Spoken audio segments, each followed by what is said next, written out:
किन्नर चुड़ैल। गोरखपुर नाम का एक गांव हुआ करता था। उस गांव में ज्यादा लोग नहीं रहते थे। उस गांव में एक गर्भवती विधवा औरत रहती थी। उस औरत का नाम कमला था। कमला अपने घर में अकेली रहती थी। उसके पति की सारी जायदाद उसके नाम हो गई थी, पर सभी गांव वाले उस औरत को मनहूस औरत समझा करते थे और सभी उससे नफरत किया करते थे। एक बार कमला राशन की दुकान पर खाने का सामान खरीदने जाती है। भैया जी, जरा 1 किलो दाल चावल देना। अरे हाय हाय हाय हाय हाय हाय! अरे मनहूस औरत, मेरी दुकान में अपशुगन करवाने आ गई क्या? हैं? चल जा यहाँ से। मैं कुछ नहीं देने वाला हूँ तुझे। भाग भाग यहाँ से, चल जा, निकल। भैया जी, ऐसा मत कहिए। मैं गर्भवती हूँ, मुझे खाने की बहुत जरूरत है। मुझे खाना दे दीजिए। दुकानदार कमला को वहां से धक्के मारकर भगा देता है। तभी कमला रोते रोते उस गांव के किन्नरों के इलाके में आ जाती है। गांव वाले किन्नरों को उसी इलाके में रखा करते थे, क्योंकि वो लोग किन्नरों को पसंद नहीं करते थे और उनके इलाके में रहने से मना करते थे। तो किन्नरों ने उसी गांव में अपना एक इलाका बना लिया था।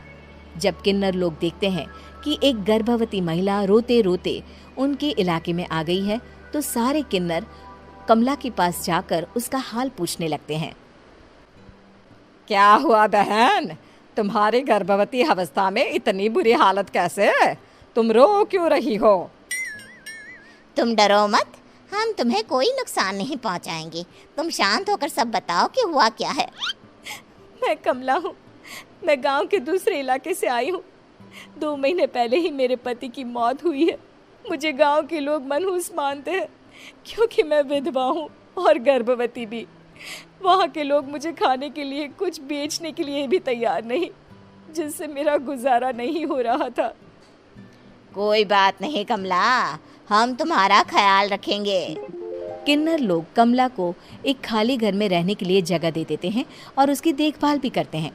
कुछ ही महीने बाद कमला अपने बच्चे को जन्म देती है, पर अफसोस, कमला बच्चे को जन्म देते ही अपनी जान गंवा देती है। जब सब किन्नर बच्चे को देखते हैं तो बहुत खुश हो जाते हैं, क्योंकि वो बच्चा भी किन्नर ही था। कमला ने एक किन्नर बच्चे को जन्म दिया था। अब इस बच्चे की देखभाल कौन करेगा? हम तो इस बच्चे को गांव के दूसरे इलाके में भी नहीं भेज सकते।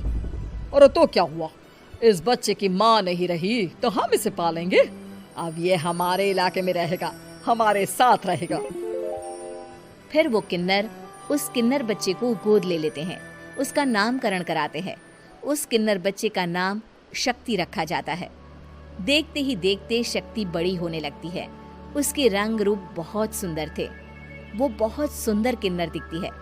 एक दिन शक्ति एक किन्नर से पूछती है, माँ जी सुनिए ना, ये गांव के दूसरे इलाके में भी तो लोग रहते हैं, तो हम वहाँ क्यों नहीं जाते?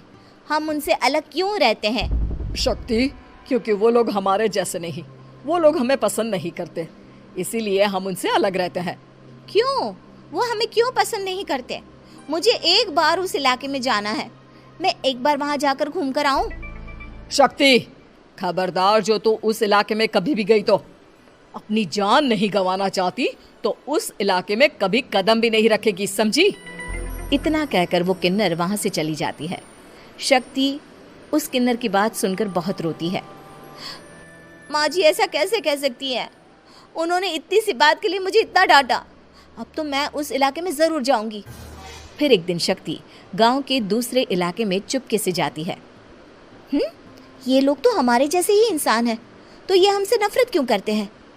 जब शक्ति उस इलाके में पहुंचती है तो गांव के सारे आदमी उसके रूप से मोहित हो जाते हैं। वो लोग ये अंदाज़ा नहीं लगा पाते कि वो किन्नर है। शक्ति की सुंदरता देखकर सारे गांव वाले उसकी तारीफ करने लगते हैं। तभी गांव का चक्कर लगाने गांव के जमींदार का बेटा हर्ष वहां पहुंचता है। हर्ष भी दिखने में बहुत सुंदर होता है। जब हर्ष ने शक्ति को देखा तो वो भी उससे मोहित हो गया, और जब शक्ति की नज़र हर्ष पर पड़ी तो वो हर्ष को देखकर मोहित हो गई। आपको पहले कभी इस गांव में देखा नहीं। इस गांव में आप नए हैं क्या? जी नहीं, वो मैं बस। तभी शक्ति बोलते बोलते रुक जाती है और मन में सोचने लगती है, अगर मैंने इनको बता दिया कि मैं दूसरे इलाके से आई हूँ तो वो समझ जाएंगे कि मैं किन्नर हूँ, इसलिए मुझे इनसे झूठ ही बोलना पड़ेगा। शक्ति हर्ष को कहती है, जी हाँ, मैं इस गांव में नई आई हूँ, यहाँ अकेली रहती हूँ। वैसे आप कौन है? आप भी इसी गांव में रहते हैं?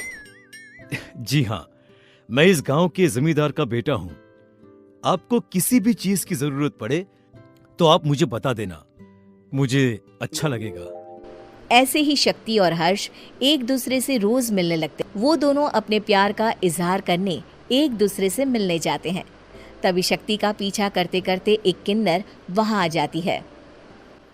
शक्ति, मैं तुमसे बहुत प्यार करता हूँ।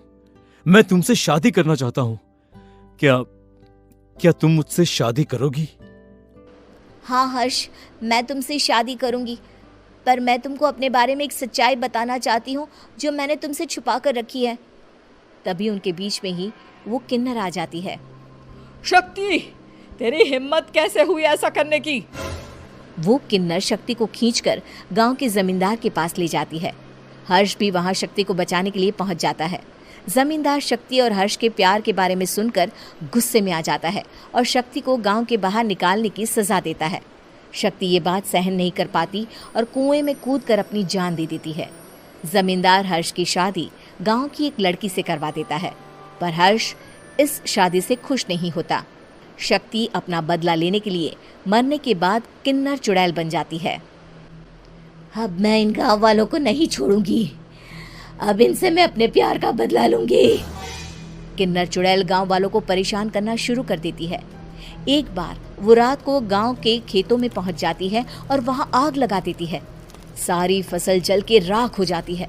जब एक आदमी रात को उठकर देखता है कि खेत में आग लग गई है तो वो वहां पहुंच जाता है।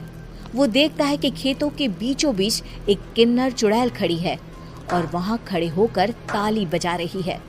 गांव वाला किन्नर चुड़ैल को देखकर बेहोश हो जाता है। जब सुबह उस आदमी को होश आता है तो वो सीधा जमींदार के पास जाता है।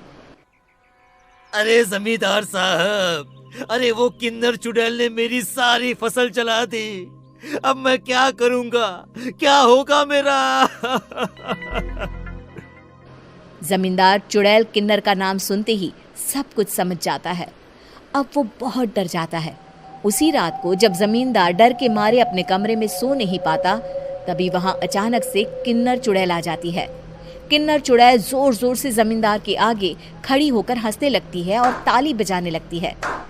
जमींदार उस डरावनी किन्नर चुड़ैल को देखकर बहुत डर जाता है। तूने मेरे साथ बहुत बुरा किया, अब मैं तुझे जान से मार दूंगी। नहीं नहीं नहीं नहीं नहीं, मुझे माफ कर दो, मुझे मत मारो। मैं कभी ऐसा दोबारा नहीं करूंगा। अब तुम जो बोलोगी वही मैं करूंगा। ठीक है, मैं चाहती हूँ कि किन्नर इलाका गांव के इलाके से जुड़े और गांव का कोई भी आदमी किन्नर समाज से द्वेष ना करे, उससे नफरत ना करे, नहीं तो मैं सारे गांव को मार दूंगी। और तुम गांव में एक नया कानून बनाओ कि अगर किसी ने भी किन्नर समाज को हानि पहुंचाने की कोशिश भी करी या इनसे भेदभाव करने की भी कोशिश करी तो उनको कड़ी से कड़ी सजा मिलेगी। हाँ हाँ हाँ हाँ, मैं ऐसा ही करूंगा। तुम जो बोलोगी वो मैं करूंगा, पर मुझे जाने दो प्लीज। तब वो किन्नर चुड़ैल वहां से चली जाती है। गांव का जमींदार किन्नर चुड़ैल का कहा मानते हुए दोनों इलाकों को एक कर देता है और नया कानून भी लागू कर देता है। तब से वहां किन्नर समाज और बाकी गांव वाले शांतिपूर्वक रहने लगते हैं।